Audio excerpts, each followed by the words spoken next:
Do you want me to call you Thomas? Tom? What do you prefer? Whatever you want. Tom, Thomas, hey you, dude, whatever. Hey, what's going on? This is Thomas Ian Nicholas. You may know me as Kevin Myers from the American Pie films. But anyway, you're listening to gogoodman.com.au, so don't nobody go nowhere. Growing up in Las Vegas, did the Vegas lifestyle have any impact on your career choice? Not necessarily. I only lived there for the first couple of years of my life, while I was still wearing diapers. And I lived outside of Vegas anyway, in a place called Pahrump, about 30 miles outside of Vegas. I lived in Northern California for a small period of time, and then I moved to Los Angeles when I was 6. So pretty much LA is sort of my default home, as it were. Sorry, we'll get my dog out. No worries. Yeah, my dog, that's part of the deal of doing the interview from home. Hey, the dog just wanted to join the interview. It's all good. That's your co-host. You can say hi to my dog Dudley if you want. Hello, Dudley. Dudley Do Right. Yeah, he gets weird with technology. Okay, so you left Vegas pretty early, so you really don't remember much about living in that kind of area. So how old were you when you left, I guess, the whole area of Las Vegas? I can't remember what you said the suburb was called. Oh, yeah. It wasn't really a suburb. It's sort of like the next town over. But I left there when I was about 2 years old, and then lived in Northern California near San Francisco, about an hour south in a place called Santa Cruz. And then I moved to LA when I was 6. And shortly thereafter started working right away. So I've basically been working and living in Los Angeles since I was 6 years old. So when you're 6 years old, you basically just started school. Who made the decision to get you into acting? Because your first acting gig was when I think you were about 7 or 8 years old. But you said started working at 6. Who makes that decision for you? Well, entertainment certainly runs in my blood. My grandmother on my mother's side was born in Australia and used to be in all the vaudeville acts back in the early 1900s. She's from the west coast of Australia, from Fremantle and Perth. Oh yeah. But my mom originally tried her hand out at acting I think when she was like 19 years old, and so when I was about 6, we moved to LA for my mom to pursue her career in acting again, and she ended up getting a job casting like background players or extras or atmosphere in some small indie movies. And basically, she woke me up one morning, like a Monday morning at 6 a.m. and said, "You're not going to school today. You're coming to work with Mom," because she had gotten a call the night before after I was already asleep that they needed a kid to play an altar boy in a scene the next day. So that's how I got my first introduction into working on set. And from there, I actually bugged my mom because I had so much fun doing it. I wanted to go back to work again. So my mom introduced me to it through all those random circumstances, but she never forced my hand. She always used to ask me, like, "Are you sure you want to keep pursuing this when times would get tough and such?" Did your dad agree with you getting into acting? My dad didn't really have much say in it. My mom raised me by herself. So she was the end-all be-all as far as decisions of what I wanted to do. Okay, so you obviously had a good relationship with her. Yeah, for sure. She certainly sacrificed a lot to help me pursue my ambition. And when things started taking off for me, because I think it's easier to start a career in the entertainment industry as a kid, than it is as an adult. And as things started taking off for me more and more, she started bypassing her own ambitions to help me pursue mine. So I owe her a lot. And going through, I guess, primary school through early high school, was it hard juggling acting with school and a social life? Certainly not a social life, although I guess when I'm working on sets, I wasn't necessarily always around my own peers. I was more around adults. And the schoolwork was a little difficult to juggle because when you would work on set, inevitably I would come back and be behind in the classroom. So I would spend a lot of my vacation time catching up on schoolwork. So it was a bit of a challenge, but for everything that I bypassed, that was in what someone would consider a normal, adolescence experience of going to school and doing all those sorts of things, I made up for it by getting, experiences that one normally wouldn't get at that age. So I always considered it to be a trade-off, but a good trade-off. And did you, going through, I guess, being a child actor is the best term for it, and we see a lot of child actors these days going through, depression, drug use, alcohol abuse. Did you ever find that you were getting a bit down or a bit depressed growing up in the industry? I think that, being or getting down is part of adolescence for everyone. We all just experience it in different details. But for me, I found music on the side was what kind of kept me out of trouble. I mean, it's supposed to be sex, drugs, and rock and roll, but I guess music kind of kept me away from the drugs. Not going to mention the other two aspects of that whole cliche, are we? Well, how can I? I'm married and I have a kid, so and I play music, so I guess I only steered away from the drug use. Your first TV gig was in 1988 at the age of 7 or 8, without giving away your age too, obviously, with a cameo. Oh, you can give my age. I'm not scared of my age, Elaine. Okay, 34. I'm 34, proud of it. Well, I got that right. Good, my research has done me well. Lucky I didn't say 44. Well, then I look really good for my age if I'm 44. So your first TV gig was in 1988 with a cameo appearance on Who's the Boss? But yeah, obviously you said you got into acting with your mum before that. Do you remember your first impression of a TV set? Oh, it was great. I mean, it was an interesting role because I played, as you said, a young Tony Danza, and I had to do a tap dancing routine, which my first tap lessons came from my grandmother that I mentioned before, who was born in Perth. So I kind of got my first taste of combining, sort of two talents into one element. And probably the most interesting thing I remember is shortly after that, a couple years later, I remember I went, I did my first and only trip to visit my family. I went with my grandparents and went to Perth. And I remember I did an interview with a local paper, and they asked me all sorts of questions about doing that job. So it's only fair that you should ask me about that job first, because that was my first stint in an Australian paper, was talking about Who's the Boss. Wow, that's good. That was just the first gig I found on IMDb, kind of. So that's cool. So you got to travel. You got to travel pretty young. Was that good? Oh yeah, I mean that one mainly happened because of my grandparents and wanting to meet my family. I have family in all various parts of the world.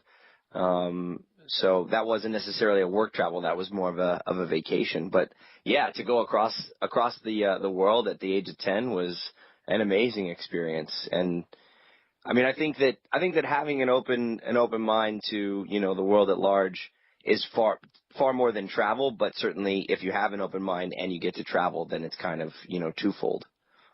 And going through primary school and high school being a professional actor, was there ever a period where you just wanted to, I guess, give it up for a little bit and focus on socializing and studying? Well, the first time that I retired from acting was at the age of 6.5. My first agent from the age of 6 to 6.5 only let me go on commercial auditions, and then I started losing my teeth, like most children do, and then they dropped me. So I took a little break then. And then my second sort of moment of retiring was after. Hi. See, you get your dog Dudley. I get my son Nolan coming in and saying hello. I don't know if you heard that. He just opened the door to my studio and said, "Hi, Daddy." I heard it. It's all going in the Perfect. My son's first interview, and he doesn't even know it. You got your first interview at 6. He can't be that far behind. Yeah, he'll be 3 at the end of October, so okay, it's time. He can start a little early. But yeah, I guess the second time I took a little break was I had done Rookie of the Year and then the Kid in King Arthur's Court movie and the sequel to that. But sort of the transition there from the age of 15 to 18 when I did American Pie, I wasn't quite sure what was going to happen because, you know, there's only about 3% of child actors that make it into a young adult career. And I wasn't certain if I was going to make it into the 3%. So I really was focused heavily on my music at the time. And, you know, I think if I hadn't have booked American Pie, I probably would have moved to another country and pursued a career in engineering or something. I don't know. Wow, that's a bit lucky. And when I say engineering, I mean like music engineering, not like right. mechanical engineering. Right. Okay. just to clarify. So between the ages of about 8 and 18, you mentioned the acting job started coming in with appearances on, I mentioned Who's the Boss, Baywatch, Married with Children, Dr. Quinn, Medicine Woman, and you mentioned Rookie of the Year as well. At what stage did you realize your profile was starting to rise? I'd imagine that like at the age of 10, you wouldn't really realize the importance of getting regular gigs in the Hollywood industry. Yeah, I mean, I think I was really excited when I got Rookie of the Year. I mean, that was my first, you know, lead role in a feature film that was going to be released theatrically. So that was a big win, but I wasn't thinking about the future of my career. I mean, to land all those jobs that you mentioned, I probably, at the time, went on anywhere from 150 to 250 job interviews every year just to land a few jobs. And so, you know, it was certainly a process of really learning how to accept the word no and not take it personally.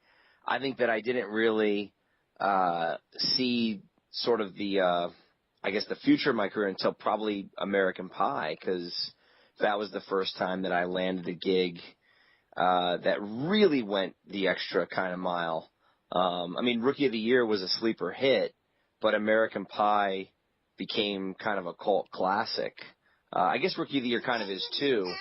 Can I get down? Hold on, dude. I'm doing an interview right now. I'm talking to a guy named Elaine in Australia. No, Daddy. Get on. Kids say the darndest thing. Oh, yeah. Yeah, see, he doesn't want me to do this interview. Oh, jeez. No, it's all right. He just comes in here sometimes when I'm hanging out in my studio and wants to, like, search through all of my my drawers and draw on important papers. Oh, he's an artist at heart like you, isn't he? Oh, yeah. Oh, yeah. He loves playing music and guitar, and, I mean, he'll drum on pretty much anything, including me.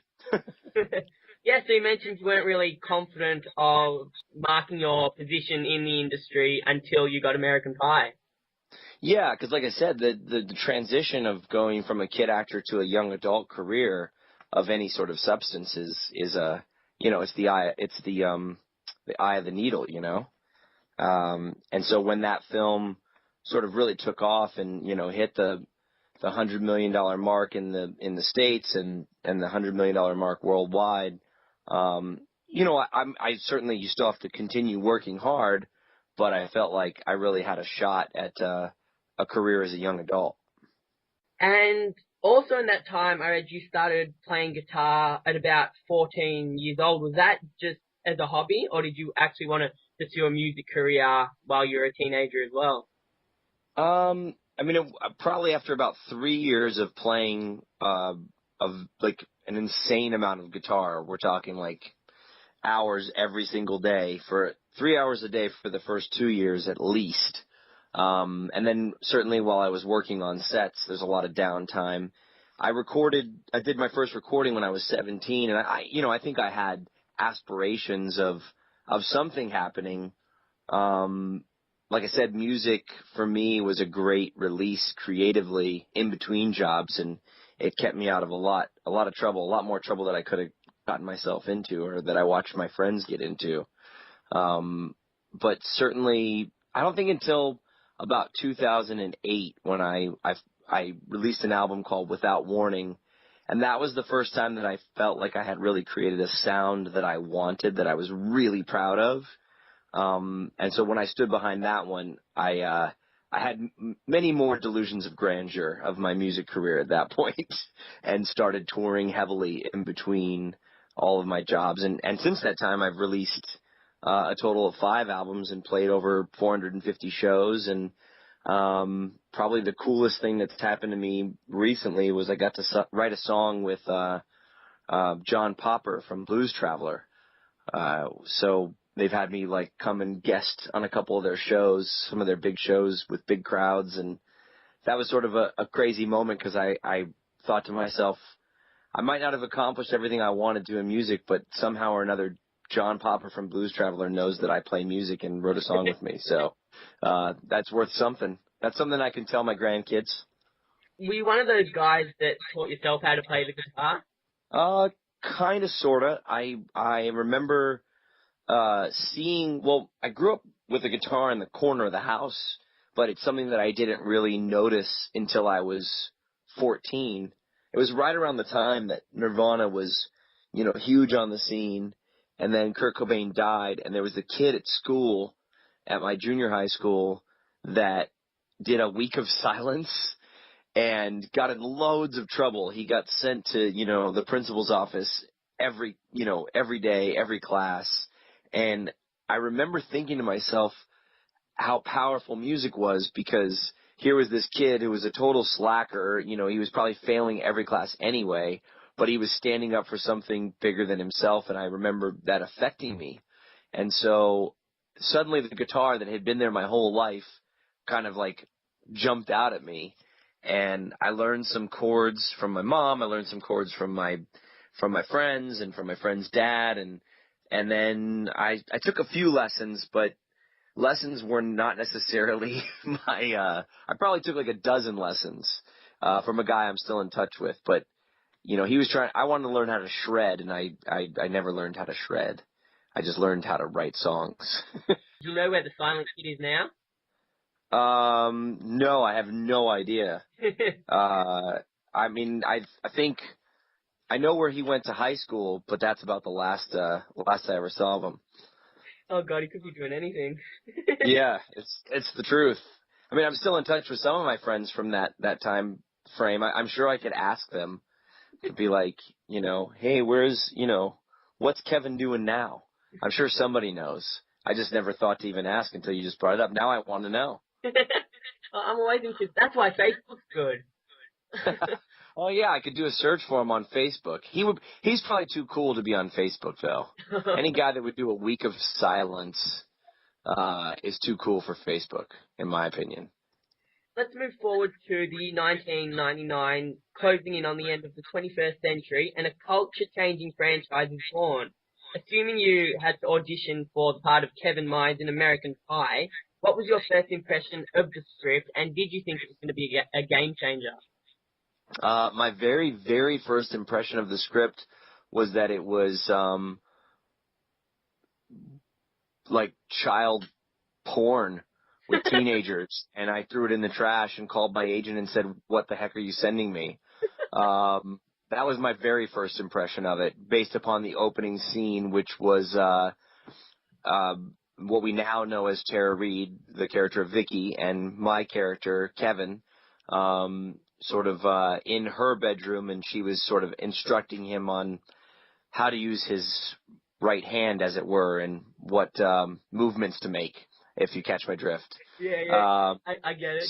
Yeah, so I read that opening scene, and granted, at the time, the title of the project was Untitled Teenage Sex Comedy that can be made for under $10 million that studios will hate but audiences will love. So I read that opening scene, I chucked it in the trash, I called my agent, I said, "What are you sending me? Don't ever send that again," and I hung up. And then about a few days later, my agent's assistant called, who subsequently is now my agent of the last 18 years, or I guess 15 years or whatever it is. And so she called back and said, "They really want to see you. Just, do me a favor, read the script all the way through." I was like, yeah, I'll read it all the way through. I promise. And I remember I don't know what happened. I think I was like hanging out with my friends and I had the script and I had a meeting the next day and I I just called her. I was like, look, I didn't take the time to read it, but I promised you I would. So I'll just go in and, I promise is a promise. So I'll go in, whatever. And then I woke up the morning of, I read through it and literally did not stop laughing. I loved the script and I was so happy that I actually gave it a shot. Here I was judging a book by its cover and learned a valuable lesson there. Don't ever judge a book by its cover.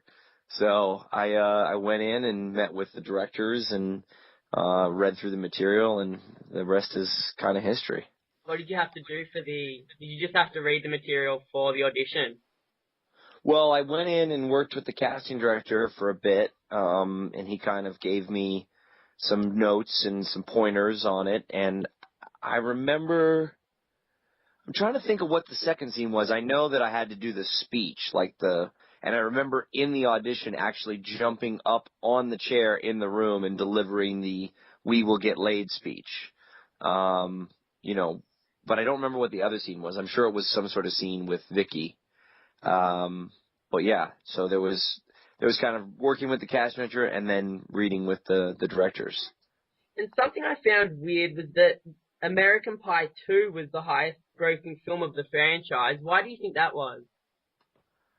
I don't necessarily know. I mean, certainly it was I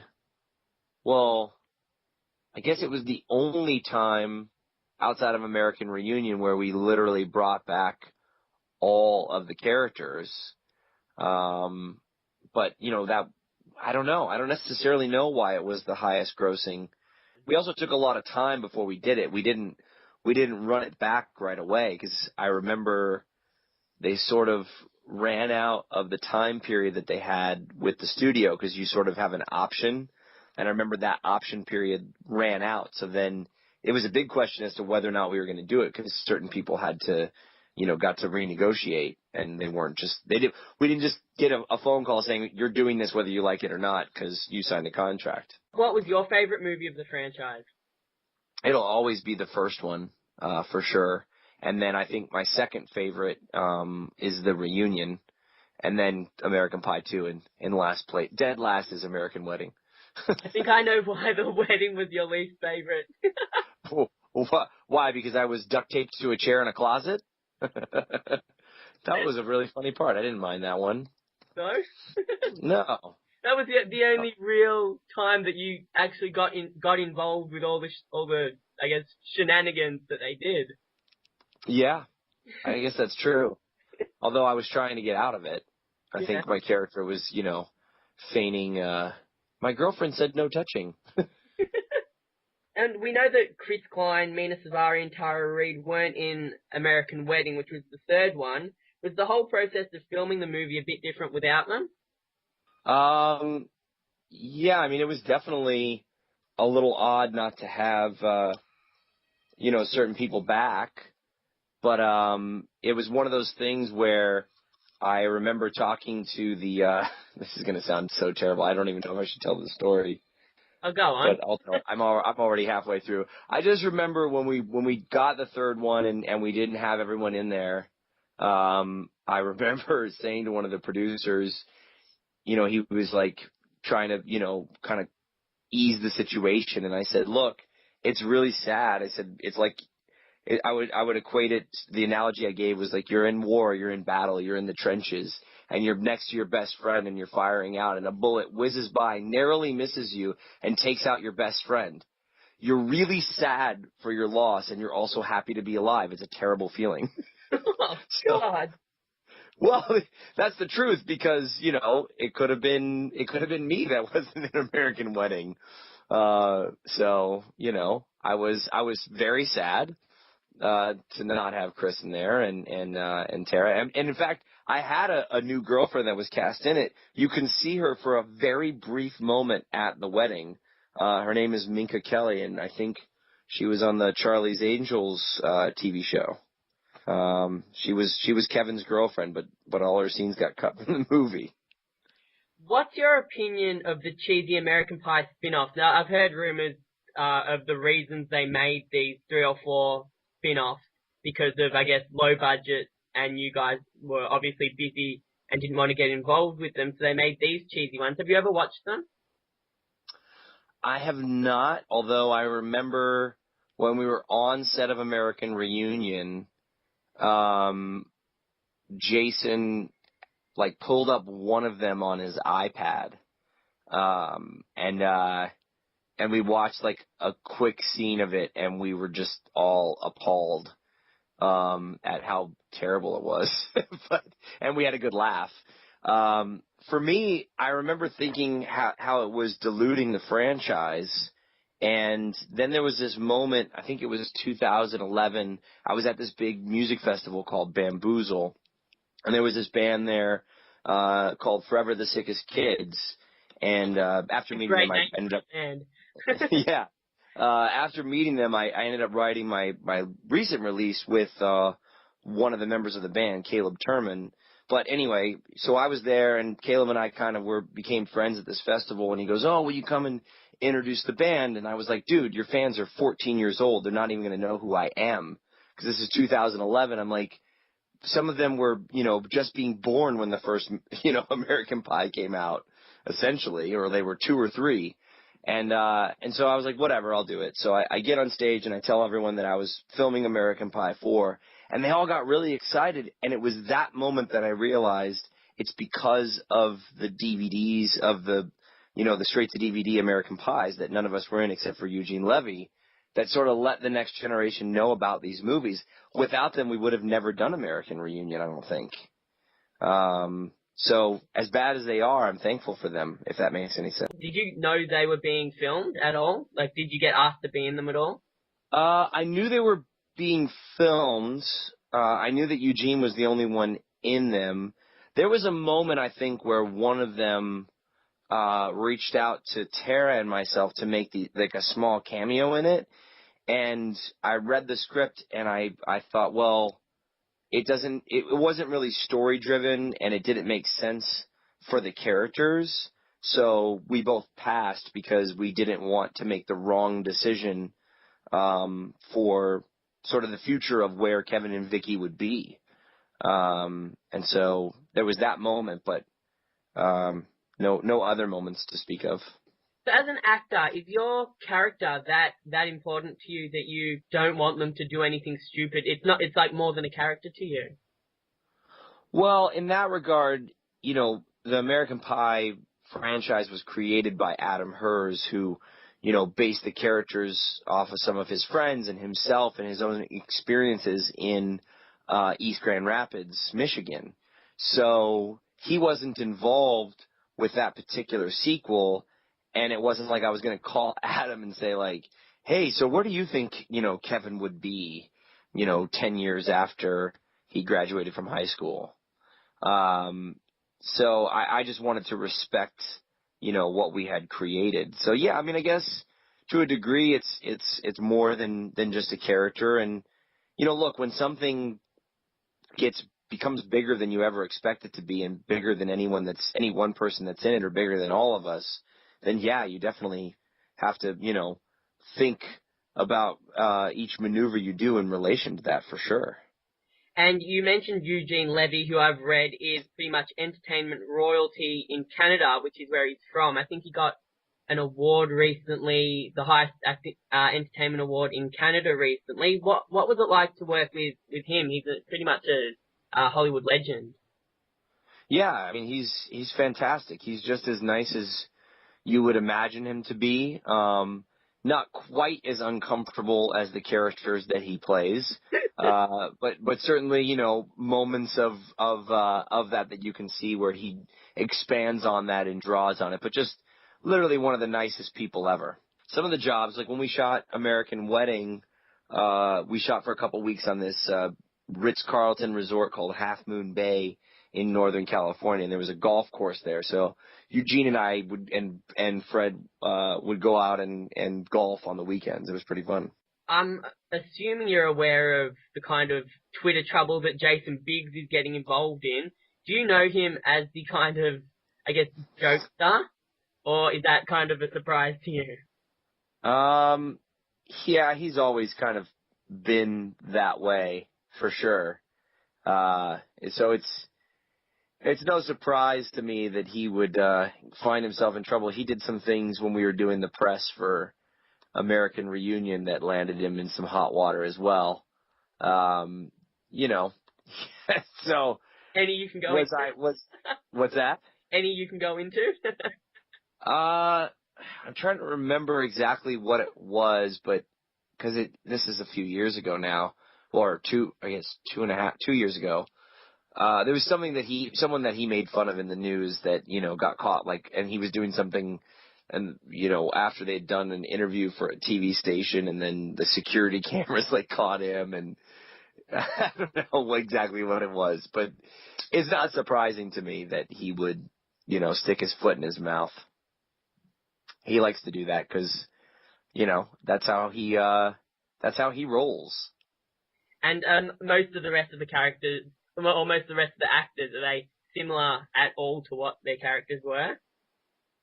We often get asked this question, and most people disagree with me, but I would say that Sean William Scott, who plays Stifler, is the exact opposite in real life, and Chris Klein, who plays Oz, is probably the most similar. I mean, he's not exactly the same. It's not like he's playing himself, but that's just my opinion. And Finch? I mean, certainly not like his character. I mean, he's a bit of an oddball, but not in the same way. That's a more complicated answer. When you watch the first 3 movies back, is it that long ago that you kind of, I guess, cringe a little bit at the corny storylines, or do you still have a good laugh? I really don't watch the films that often. So I haven't had a recent moment to cringe or to laugh. But, I don't know. I mean, I only watch each job that I do a few times. I watch it, once to kind of see the finished picture, and then another time to sort of, make my judgments on my performance, and maybe a third time to see what I would do to improve my own craft, and then that's it. Then it's a wrap. I try not to watch it again. Do you have any favorite words or phrases or anecdotes that have lived on from the series? I guess the word MILF, or anything that Stifler said, S-face, or it's so weird. Yeah, I mean, I guess there's been certain moments where people have said things to me or asked me to write things on pictures. So probably the 2 things that I end up writing the most are, to the next step, or ever since American Reunion, don't mess with the class of '99. The fight scene.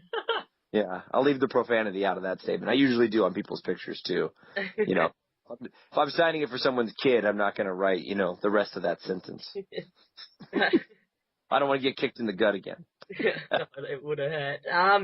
Do you still get to hang out with your old castmates much, or are you all just on different paths at the moment? I mean, everyone's, obviously busy. I mean, I've got a TV show that I'm shooting right now called Red Band Society that starts airing, at least here in the States on Fox on September 17th. I don't know how TV works on a worldwide sort of sense. I mean, obviously, online, the internet has kind of connected us all at a faster speed, but I don't know about network TV. So, I'm kind of back and forth to film that show and still touring with my band. So, I mean, I got a kid and I'm married. Don't forget about that. Yeah. So, I'm busy enough as it is. I barely get time to do much of anything besides work or play with Matchbox cars with my son. Yeah, I mean, everyone's, got their own path and things. I mean, I see them, and when I do see them, it's always a good time. It's a good group of people. But yeah, certainly not as much time to hang out as people would think or idolize. And before we move on to your band, is there any chance of a 5th movie in the series, maybe American Hangover, where you all go to Stifler's bachelor party and stuff like that? Have you thought of doing a crossover with the Hangover gang? That's a pretty funny idea. Yeah, I mean, I think there was something that was talked about for a brief moment in time, but obviously, look, when we first talked about doing the reunion, it was at the 9-year point so that we could film it and have it come out at the 10-year moment. If you remember the actual line, Finch says something about, to our 13th year reunion. It took us that long to get everyone's schedules aligned to be able to shoot American Reunion. So it'll take another feat to put us back together again just because everyone's so busy. And maybe we won't do it, but never say never. I mean, who would have thought we would have done American Reunion? So moving on to your band, when and how did you form the Thomas Nicholas Band? Well, I mean, I've been playing, like we mentioned before, for a long time. Really, when I released that first of this latest 5 albums in 2008 was when I started touring heavily. It's been a different inception of guys, sort of a revolving door, as it were. So I'm kind of the only permanent member of the Thomas Nicholas Band, which is a good thing, considering that I am Thomas Nicholas. Yeah, is that why it's self-titled? Yeah, that's partially the reason.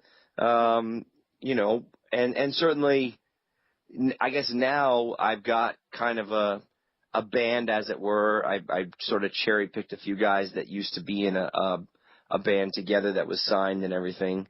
So now I do a lot of tours with them. So, I think we've talked about getting over to Australia. We haven't quite worked it out yet. My lead guitarist was playing in a band called The Dangerous Summer, and he did Warped Tour Australia, so he got to go over there. But I think our next tour will be in the UK, and then we're playing Japan, and trying to work our way around. Yeah, gradually getting your way closer. Exactly. From when you started playing guitar at the age of 14 to releasing your first album in 2008, like you mentioned, were there times when you found it hard to juggle acting and music? Yeah, I mean, I've been pretty lucky. I don't know how, just kind of the I guess the stars align or whatever, where I'm able to sort of balance the two. Like right now, for instance, I'm doing the TV show, and it just happened to work out where I'm shooting a few episodes, and then I've got 2 episodes off, and so I'm going to do the UK tour in Japan, and then coming right back to the TV show. So it just kind of like sliced out this little hole for the tour where I'm able to, really balance both. And then oddly enough, on the show, I play a rock musician who volunteers at a hospital playing music for the kids. So now I'm really having like the cross-pollination of, my 2 careers combining into one again. And since 2008, you've released 5 albums, as you said, with the most recent one back in 2012, around the time of the American Reunion release. Have you, what reaction do you get from audiences as a band? Do you still get recognized as Kevin, or are you kind of making a mark as I guess, Thomas Nicholas? I mean, it's a little bit of both. Certainly I don't deny my 28 years of my acting career or the highlights of that, like the American Pie franchise. So yeah, I mean, when I released the 2012 album, or I guess it was technically an EP, one of the songs found its way onto the soundtrack album of American Reunion, which some people think is like, oh, whatever, he made a call and, he's like, I'm in the movie, put my song in. But that's not how it happened, because I've been making music longer than I've been making American Pie films. And I tried to get a song on the first American Pie and the second one and the third one. And it was only after I ended up playing the rap party and the directors saw my performance, because obviously the whole cast and crew was there. And when I went to the bar to get a drink, they were like, we got to put a song of yours in the soundtrack. I'm like, yeah, I've tried that. I tried on all the other ones, and then it happened. So I would say that, my music career stands on its own if you've ever seen us perform live, because the live shows what landed the song on the soundtrack. And then recently, because all of those, the first 4 albums are all post-grunge. The recent one that we dropped in April of 2014, I kind of turned its head on the style and went more indie rock. And that one's having a really good reaction. As a band, who do you kind of sound like or base your music on? Do you have a musical inspiration at all? Oh yeah, I mean, unbeknownst to him, I've been following in the shadow of Dave Grohl of the Foo Fighters for years. And so a lot of my post-grunge stuff is heavily influenced by him. Like I said, unbeknownst to him. It's actually pretty cool. I got to record the song I did with Blues Traveler at Dave Grohl's studio. He wasn't there, but I'm getting closer to Dave Grohl. You haven't got to meet him yet. No, I haven't. I probably will be able to barely, peel off one word like hi when I do. But and then for the indie rock stuff, what's that? You'd totally fangirl if you met him. Oh, for sure. And then for the indie rock stuff, I really got into my wife sort of introduced me to like the early Phoenix stuff. And then I remember there was a band called Temper Trap that when I first heard them, I thought it was Phoenix again, and I realized it wasn't. And I started to realize there was like this particular indie rock movement that I was really into. Not to be confused with indie folk, but more indie rock. So now I've kind of infused the two influences into what I would call my new kind of signature sound. Did you ever get to study music? You like obviously you sound like you know a lot about all different kinds of music. Did you get to go and study it? Did you have the time? No, I never really studied music. It was sort of one of those things, like I said, where I learned some chords, took a few lessons, and just spent a lot of time with my guitar. And I had a cousin that influenced my songwriting, and and I think when people always talk about music theory, I didn't really understand what the world that meant until I started to realize the relation of all sort of notes to each other and the mathematics of it, and that just kind of came with spending so much time playing. But yeah, I've never really gotten to study music, and I don't know. I just love music, so if I studied it, I might not love it anymore. What are your goals for the band? How far do you want to get? Obviously, you want to travel the world. Do you want to try and, I guess, get onto Ryan Seacrest, or is that too far away? Or well, Ryan was the first one to play the My Generation song that's on the American Reunion soundtrack. So, I guess if there were a checkbox for my goals and the thing, I could just say check. Although I haven't been a guest on his show. I don't know. I mean, my goal with any and all of it is if I get to do what I love and pay my bills because I'm doing what I love, then I'm happy. I don't really have a particular goal as far as what I want to achieve. I'm not out to like dominate the world. It's a pretty big world. I just want to be able to do what I love, and if people are entertained by that through, the movies I make or the TV shows that I'm on or the music that I record or whatever, then that's pretty awesome, and I'm pretty thankful for that. so yeah, you mentioned this TV show. Can you tell me a bit more about it? I'm intrigued. Yeah, it's executive produced by Spielberg. It'll be on the Fox network. Octavia Spencer, the Oscar winner from The Help, is the head nurse, and I don't necessarily know that the creator of the show describes it this way, but my sort of way to describe the show is it's like The Breakfast Club meets, terminally ill kids that live in a hospital. Now, while that sounds dark, one of the main kids is 12 years old, and he's in a coma, and he narrates the whole show. So, like The Breakfast Club, there's a bit of a, because it's a drama, but there's a bit of a sardonic quality to it that doesn't make it light, but it makes it human. And so it's got a little bit of everything. It's got heart and drama, and, you'll laugh out loud, you may cry, but it's a pretty fun show. And what's it called again? It's called Red Band Society. And is it coming out this year? Yeah, it premieres on Fox here in the States on September 17th. But again, like I said, I don't know how network television works on a worldwide scale. Like, because Jason Biggs is on Orange is the New Black, and that's on Netflix, so I'm pretty sure you can watch that anywhere you can get Netflix, I would imagine. Or maybe not. I don't know. And a couple of interesting things I found out about you as well is when you were a little bit younger, you got to play a young Frank Sinatra in a movie, and also coming up either this year or next year, you're portraying Walt Disney. How do you go about playing characters that are so famous and, copying their personality? Well, each one is different because the research that you can do is vastly different. So there's 3 times now in my career I've gotten to portray a real-life person. The first, yes, was Frank Sinatra Jr. The second was Abbie Hoffman, which may not be widely known in Australia, but he was sort of a leader of the Cultural Revolution in the 60s.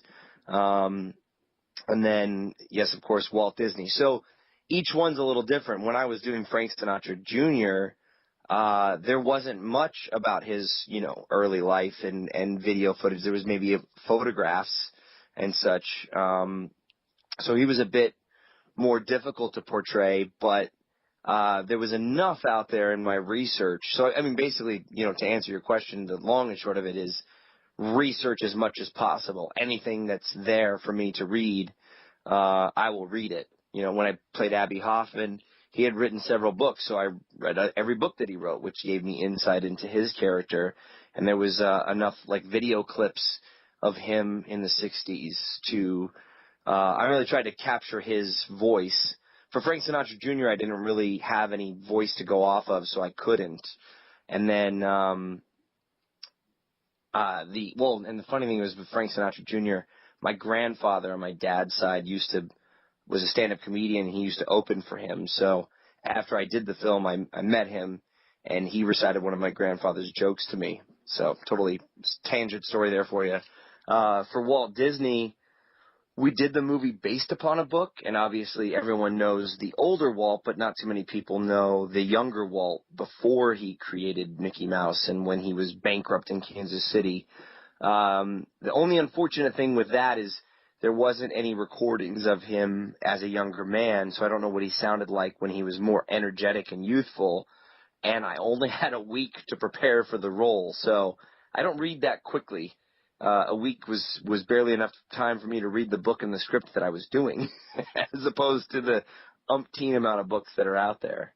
But it's all about the research and the time spent. I mean, every character that I play that isn't a real person, I spend a lot of time, developing them and creating them and writing their backstory. I mean, that's all part of my my homework, as it were. When you're playing a character that isn't a real person, you actually spend the time to create a backstory for them. Is that a common thing for actors to do?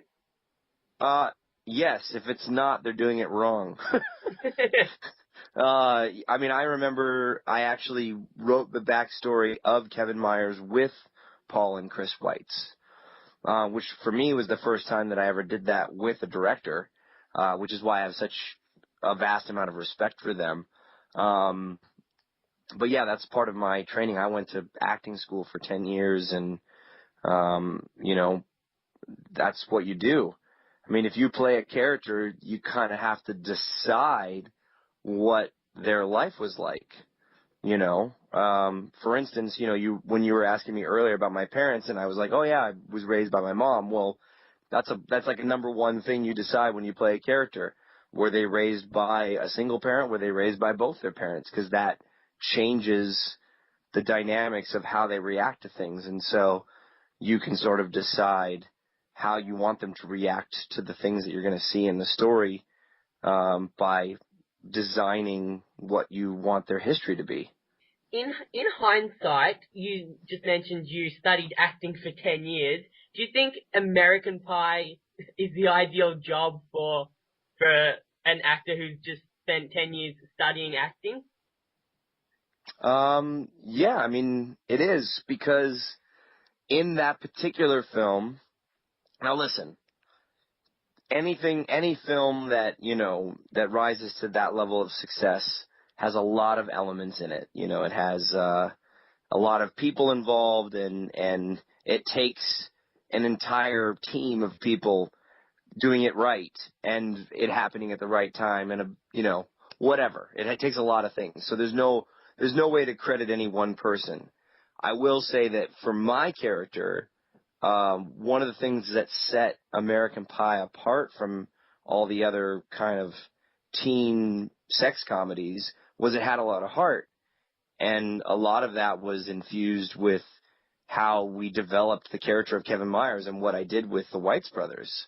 So I don't think that, if I hadn't had the training that I did, I wouldn't have been able to even understand what they were doing when we were talking about, Kevin's history and his upbringing and everything. Because it was directly relating to his storyline, and that he represented how sex complicates a relationship. And so by designing those things, I mean, I could just imagine if I hadn't gone through the training that I did, and they're like, yeah, so let's talk about his upbringing. I'm like, why? What does that matter? Away from, I guess, your career, I saw in an interview you said that you're interested in conspiracies. Do you have a favorite Hollywood myth or legend or conspiracy? Well, conspiracies became, I guess, a focal point of mine when I played the character of Abby Hoffman, because he was definitely a conspiracy theorist, as it were, of the 60s. Look, every time I play a character, it definitely affects me in my life. So, he's the reason that I became a conspiracy theorist. Not to mention that, my mom is a bit at times as well. So I don't really have a conspiracy theory in Hollywood that I subscribe to, but I guess more of the conspiracies that I got sort of hip to because of Abby or maybe my mom were more government ones than Hollywood ones. Can you name it? Can you mention a few? I want to live, dude. I don't want to talk about conspiracy theories on your show. That's all right. Okay, we'll leave that where it is. I mean, come on. If you don't believe me, then read how Abby Hoffman died, and then you'll be like, oh yeah, you should keep your mouth shut, Tom. Right. You don't want to get involved in the CIA or Area 51 or any kind of that, anything like that. And you're also apparently a big a sports fan. I read that you're interested in a whole bunch in a whole range of different sports. So you were born in Vegas. Obviously, you said you didn't stay there. What kind of what sports teams did you get drawn to? Because obviously Vegas doesn't have any sports teams, but you moved to LA when you were young. Did you go straight for the LA teams when you're old enough? I'm curious to know where you read that I am into a bunch of sports, because I don't really follow any sports. I mean, I love to go to any game. I love, a live show just like the next guy. But yeah, I don't really follow any sports. IMDb Pro, I read that it said I think your hobbies are something like, skating, swimming, basketball, baseball, and a couple of... See, that's one of those funny things that I have a good laugh at. When I was a kid, those were the types of things that you would put on your resume. So you would put like your skills on a resume, because obviously, some kids can dribble a basketball and some can't. Some kids can, rollerblade or skateboard or whatever, and some can't. So you put all your skills when you're a kid. Somehow or another, those skills on my child resume landed on IMDb. And so every time I now that I know what you're talking about, I'm like, I'm having a laugh, because that's pretty funny. Yeah, I don't know if that makes sense that you would put those skills on there, but that's where it kind of stems from. So yes, I do know how to shoot a basket. I do know how to throw a baseball, but I don't really. You don't have to do freestyle. Okay, but you can swim, right? Yes, I do know how to swim. I have a pool in my backyard, so thankfully I know how to swim. Yeah, that's good. Is it hard to juggle acting, music, a small family, as you mentioned before, and also have a bit of free time? No, I just don't sleep. I just drink lots of coffee. Okay. That's the key. Lots of coffee. Yes. Is it straight coffee? Or do you add something Yes. extra to it? No, it's Americano. Couple shots of espresso, some hot water, no milk, no sugar. Repeat 9 times a day as needed. Really? Oh my god, so on average, how many hours a night do you sleep? I don't know. It varies between like 5 and 7. Wow. Okay, wow, and you're still obviously productive. Kudos to you. Well, you don't really technically need more than 4 as long as you know how to go into a deep sleep. Go on. Well, that's it. I know how to think about nothing and fall asleep instantly, much to my wife's dismay. So what's next? I know you've got a few movies coming out through this year and next year. Is there a new album on the way? Obviously, you said you're going to start a tour. What else is on the bucket list? Yeah, I mean, the EP that I released in April of this year, 2014, is called Security. There's only 4 songs on it, so I will be recording and releasing the full-length version of that. And there's a potential tour with I can't really talk about the potential tours because nothing's really set in stone, but maybe something really cool and amazing in the spring. And then obviously I'm going to the UK and Japan later this year, and the TV show will start airing. I've got 2 other films that I'm in post-production on that I've produced and starred in. One's called The Lost Tree with Michael Madsen and Lacey Chabert. It's a drama thriller. And the other one is called Living Among Us with William Sadler, John Hurd, and James Russo, and Esme Bianco from Game of Thrones. And that one is a found footage vampire movie. So those will be coming out next year, as well as the Walt Disney one. So, just a few things going on. Just trying to. Do you have a bucket list that you want to tick off as well as your career, like separate from your career? Some cool things that you want to try or do? Well, one of the cool things was when I wrote that song with Blues Travel, I didn't really have it on my bucket list, but getting to perform with them at this theater called the Red Rock Amphitheater in Denver, Colorado, and then the Greek Theater here in Los Angeles. So if you ever seen the movie Get Them to the Greek? Yep. So having done that, both in front of crowds of about 10,000 people, it wasn't on my bucket list, but as soon as I did it, I was like, well, if I had a bucket list, that was one of them, and I checked it off.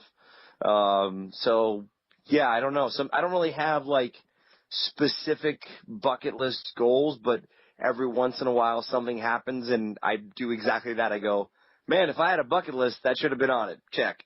It's a good way to look at it. Oh, wow. So, Thomas, Tom, mate, buddy, dude, bro, thank you. Thank you for doing the interview today. It's been great. A trip down memory lane. I always love a bit of nostalgia. And, yeah, it's been fun. Thanks, Elaine. Well, hopefully I'll see you when I finally get my Australian tour going.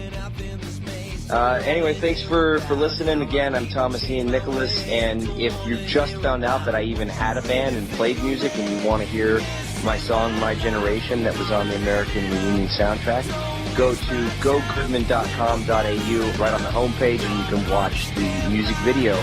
It's got the song and clips of the American Reunion.